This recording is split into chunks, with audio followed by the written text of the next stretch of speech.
So PCOD ఉన్న వాళ్ళకి డెఫినెట్గా డైట్ అనేది పాటించాలి. సో పీసీఓడి డైట్ అని అంటూ ఉంటాం కదా, అదేంటి అంటే బేసికల్గా వెరీ వెరీ లెస్ కార్బ్స్ అండి. సో కార్బ్స్ తినాలి, బట్ లో క్యాలరీ ఇంటేక్ ఉండాలన్నమాట. సో మనకి ఏంటంటే బ్యాలెన్స్డ్ డైట్ అంటాం కదా, సో అందులోనే కార్బ్స్ అండ్ ఎక్కువ హై ప్రోటీన్, ఇంకొక పోర్షన్ ఫైబర్ అండ్ ఫ్యాట్ అలా ఇంక్లూడ్ చేసుకునే బ్యాలెన్స్డ్ డైట్ అనేది పెట్టాలి. సో యూజువల్గా మనం అవాయిడ్ చేయాల్సినవి ఏంటి అంటే processed foods, high sugary foods అండి.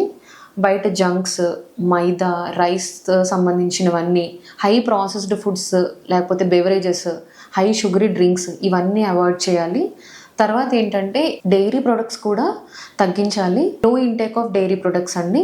సో బేసికల్గా fresh fruits and vegetables, nuts తీసుకుంటూ అండ్ అదర్ ప్రాసెస్డ్ ఫుడ్ అంతా తగ్గించి అండ్ డైట్తో పాటు lifestyle modifications, other exercises చేసుకోవాలి. సన్లైట్కి ఎక్స్పోజర్ ఉండాలి.